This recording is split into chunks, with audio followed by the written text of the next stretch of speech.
तो अपने आज के ट्रैवल जर्नी में हम पहुंच चुके हैं पहाड़ों पे, और पहाड़ों की लाइफ बहुत डिफ़िकल्ट होती है।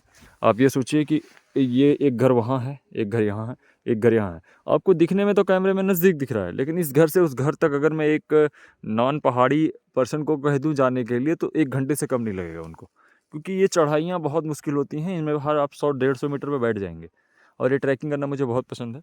और अभी हम इस समय सबसे रेयर चीज़ आपको दिखा रहा हूँ मैं। आज थोड़ा आसमान साफ़ था, तो हमें हिमालयन व्यूज़ एकदम क्लियर मिल रहा है। देखिए, पहाड़ देखिए हिमालय के, कितने सुंदर लग रहे हैं। और आज एकदम से मतलब सडनली दिखा कि पहाड़ इतने सुंदर, देखिए चाँदी जैसे चमक रहे हैं सब। बर्फीले पहाड़ हैं हिमालय के। और हम पहुँच चुके हैं, हम जा रहे हैं मुक्तेश्वर के लिए मूव कर रहे हैं। हमारे भाई भी हमारे साथ हैं। कैसा लग रहा है भैया आज पहाड़? एकदम अद्भुत। बढ़िया लग रहा है ना? आनंद आ रहा है यात्रा आनंद में? एकदम पूरा आनंद आ रहा है। हाँ, ये बहुत आध्यात्मिक व्यक्ति हैं। आप अपने इस ट्रैवल एक्सपीरियंस में अपनी आप इसको ट्रैवल ट्रैवल कर रहे हैं या आप आध्यात्मिक यात्रा कर रहे हैं, ये बताइए? ये दोनों है। हाँ? शरीर तो भ्रमण कर रहा है हाँ।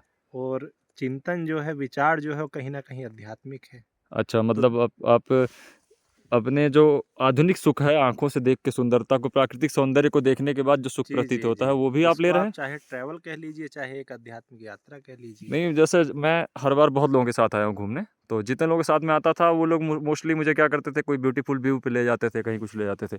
बट इस बार मैं आपके साथ आया हूँ, तो मैं देख रहा हूँ कि आप जो है लगातार मुझे कभी विवेकानंद जी के स्थान पे ले जा रहे हैं। और बाबा जी के मोस्टली जो पीपल आते हैं, ये उत्तराखंड या कहीं टूरिज़्म में घूमने के लिए, वो उनको क्या होता है कि उन्हें ये पता होता है कि नीम करोली बाबा के दर्शन कर लो चलो, कैंची धाम से। और आप मुझे अभी तक 3 ऐसे स्थानों पे ले गए हैं, जो नीम करोली बाबा द्वारा स्थापित है। तो आपके साथ आने में मुझे अलग अनुभव इसलिए महसूस हुआ कि कहीं न कहीं एक आध्यात्मिक यात्रा का मुझे एहसास हुआ।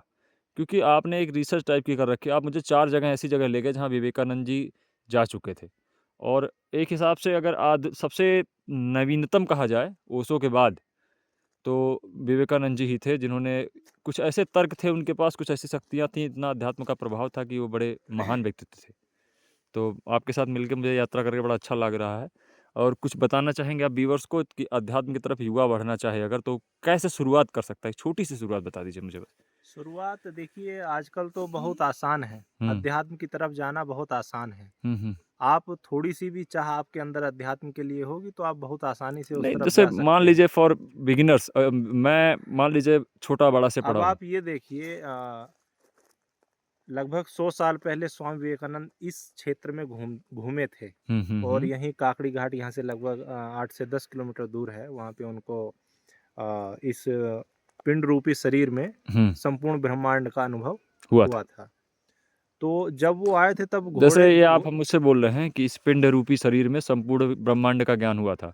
अगर आपने जो आध्यात्मिक किताबें अध्ययन किया होगा, पढ़ा होगा, अगर उन किताबों का ज्ञान को मैं आपको हटा दूँ थोड़ी देर के लिए, हटा के रखने के लिए कहूँ, तो शायद ये आप अपने द्वारा बोले गए इस शब्द का मतलब नहीं समझ पाते। तब पिंड रूपी शरीर में अध्यात्म का ज्ञान, क्या आप इसका मतलब आज के 10 साल पहले जानते थे? नहीं जानता था। तो आप मेरे व्यूअर्स को, जिनको आप ये वीडियो बता रहे हैं, जिनको आप समझाना चाह रहे हैं इस बात को, जी। उन्हें भी ये चीज़ नहीं पता होगी कि आप क्या बोल रहे हैं।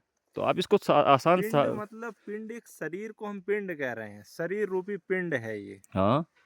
और इसके अंदर ही संपूर्ण ब्रह्मांड समाया है। अच्छा। हाँ, हाँ। यानी ये आपका शरीर जो है पंच तत्व से बना है। हाँ, ये चर्चाएँ हम आपको एक बार दिखा देना चाहते हैं अपने व्यूअर्स को।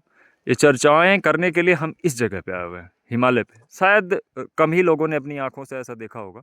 और ये चर्चाएँ इसलिए भी बहुमूल्य हैं कि इतनी ऊँचाई पे आकर कोई ऐसी बात नहीं करना चाहेगा, अपना समय किसी ऐसी बात में व्यर्थ नहीं करना चाहेगा, जो ये अनर्गल व्यर्थ हो। नहीं है, यही जीवन का मूल उद्देश्य है, यही असली खोज है, इसी को पाना है, इसी को जीना है। तो आप अपने कुछ भी बताइए मुझे, कुछ नए तरीके से बताइए, जिस तरीके से लोग समझ पाएँ आसान भाषा में कि नहीं, लोग देखिए, आप आइए पहाड़ की तरफ आइए, यहाँ आपको अच्छा ऑरा मिलेगा, पॉजिटिविटी मिलेगी। जो नेगेटिविटी आप प्लेन से या जो भी आपका। चलिए मैं आपसे बैठता हूँ, 1 मिनट और पूछ लेता हूँ। आप मुझे यही बता दीजिए कि ये जो आप बता रहे हैं ऑरा मिलेगा या पॉजिटिविटी मिलेगी।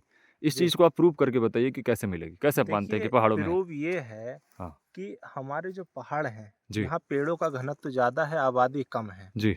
और जो नेगेटिविटी होती है, वो प्रकृति कहीं न कहीं हाँ, आपको पॉजिटिविटी दे रही है, और आपके अंदर जो नेगेटिविटी है उसको वो ऑब्ज़र्व कर रही है। ऑब्जर्व कर रही है। हुँ, यहाँ ऑक्सीजन आपको पंच तत्व मेन चीज़ है।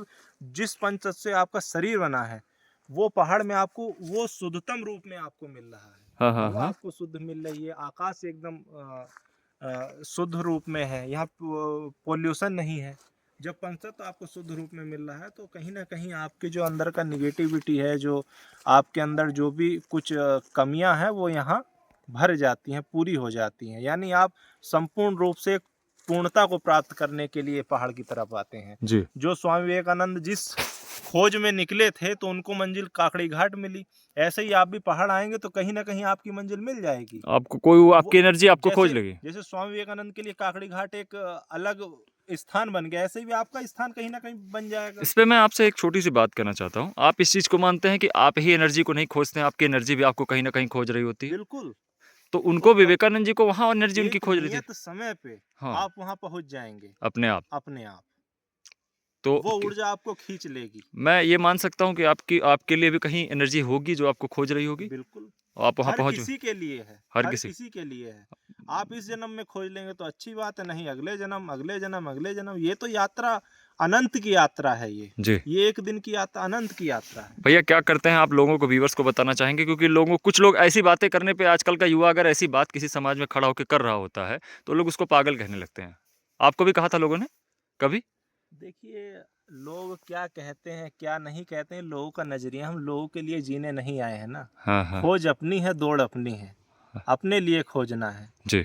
और जब कुछ पा लेते हैं, हम खोज लेते हैं, वो उस पूर्णता को हम प्राप्त हो जाते हैं, तो खुद ब खुद लोग हमारी तरफ खींचे चले जाते हैं, आकर्षित होने लगते हैं। तो आपको ऐसी कोई आपकी चाह नहीं है कि लोग आपको जाने या ऐसा कुछ करें, इस वजह से आप ये मुझे नहीं बता रहे? पहले तो मैं खुद को जान लूं, जी। अभी मैं खुद को जानता नहीं हूँ। अगर मगर और काश में हूँ, अभी भी मैं खुद की तलाश खुद में। की तलाश में हूँ। ये बात सही है कहीं न कहीं से। हाँ। और आप नहीं, जैसे मैंने वो पागल वाली बात कही, कुछ लोग समझते हैं ऐसा। मैंने भी बिल्कुल सुना मेरे समझते हैं। देखिए, उम्र के कई पड़ाव होते हैं, हाँ, हाँ। तो हर पड़ाव के अनुसार उनके विचार और उनके जीवन शैली अलग अलग होती है। जी, अगला किस जीवन शैली से जी रहा है और जी, आप किस जीवन शैली से जी रहे हैं, तो दोनों में डिफरेंस हो गया ना। जी, तो वो अपनी जीवन शैली के अकॉर्डिंग आपको जज करेगा। जी, जी। नहीं तो इसलिए लोगों को हमको नहीं देखना है कि लोग हमको क्या कह रहे हैं। हमको जिस चीज में आनंद आ रहा है। और आप हमारे मित्र हैं, आप समझ नहीं पा रहे शायद मेरी बात, मैं क्या पूछना चाह रहा था, और शायद आप बताना भी नहीं चाहते उस चीज़ को। मैं एक छोटा-सा हिंट करता हूँ। ये हमारे बड़े पुराने मित्र हैं, आज के 8 साल से हमारी मित्रता है, और जब ये पहले हमारे साथ रहा करते थे, तो हमने एक फन लविंग जीवन भी जिया है, बहुत तगड़ा एन्जॉय भी किया हमने लाइफ़ में, हर सुख को जिया भी है। और उसके बाद ये एक सर्विस में हैं, गवर्नमेंट सर्विस भी है इनकी, और ये पढ़े लिखे हैं, क्योंकि बिना सर्विस के, बिना फिजिकल एलिजिबिलिटी के इनका सिलेक्शन नहीं होता उसमें, और किसी का भी सिलेक्शन नहीं होता। ना जाने कितने लाखों लोगों का वो सपना है जो आज ये कर रहे हैं जिस सर्विस को, और लाखों क्या, ज़्यादा ही लोगों का सपना होगा, वहाँ तक लोग पहुँच नहीं पाते हैं। मैं हिंट के लिए इतना आपको बता रहा हूँ।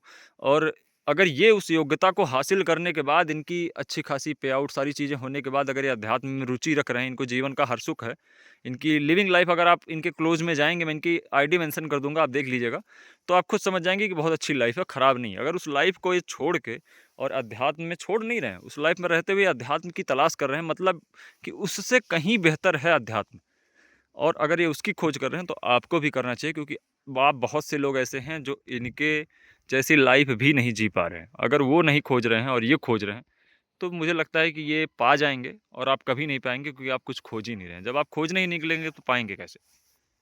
और कुछ भैया बोलना चाहते हैं? कहीं ना कहीं इस संसार में आप कुछ भी कर लेंगे, चाहे भोग धन यश, उसकी सीमाएं अनंत हैं। यानी उस दौड़ में आप भागते ही रहेंगे, कभी भी आपको मंजिल नहीं नहीं मिले, मिलेगी। लेकिन अध्यात्म एक ऐसा रास्ता है जिसमें आप पूर्ण हो जाते हैं। आपको मंजिल आपकी मिल आपको जाए। सुकून सुख शांति संतुष्टि हर चीज मिल जाती है। जी। आपको अपने से दूसरे के बारे में कुछ जानने की इच्छा, कुछ समझने की, मतलब कोई इच्छा आपकी शेष, ये ऐसी अ, स्थिति है कि जिसमें कुछ शेष नहीं रह जाता, सब आपका पूरा हो जाता है। अगर मैं इसको एक शब्द में कहूँ, तो कलयुग में केवल एकमात्र ये रास्ता है जिस रास्ते की मंजिल है, बाकी किसी रास्ते पे कलयुग मंजिल, में नहीं, हर युग में यही एक रास्ता है। जिसकी एक मंजिल है, बस उसके अलावा मंजिल नहीं। अध्यात्म भजन भक्ति यही सब। जी। जो प्रभु की शरण में आ गया उसको फिर क्या ही चाहिए।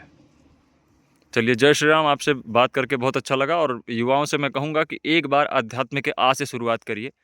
आप लास्ट के अध्यात्म के माँ तक पहुँचते-पहुँचते शायद मुझे खोजेंगे कि मैंने आपके बात कैसे पहुंचाई। अध्यात्म नहीं, आप ट्रैवल के उद्देश्य से, लेकिन घर से बाहर निकलिए। जी, आप दुनिया को देखिए, संसार को देखिए, आपको अपनी मंजिल खुद ब खुद मिलना शुरू हो जाएगी जी। कि हमारी डेस्टिनी क्या है। घर से निकल लिए हैं तो मिल ही जाएगी कभी ना कभी मंजिल। अफ़सोस तो उन्हें होना चाहिए जो घर से कभी बाहर ही नहीं निकले। तो हमें तो मिल ही जानी है, हम खोज रहे हैं। ये देखिए आप, हिमालयन व्यूज़ के साथ इतनी सुंदर हमारी परिचर्चा हुई, और आप इस परिचर्चा की रेटिंग्स को अगर थोड़े से भी समझ रहे हैं हमारी बातों को, तो हमारे कमेंट सेक्शन में आके दे सकते हैं। और अगर नहीं समझ रहे हैं तो आप घर से निकलिए, किसी ऐसे ही व्यू के साथ खड़े होइए और इस वीडियो को वहाँ पहुँच के देखिए।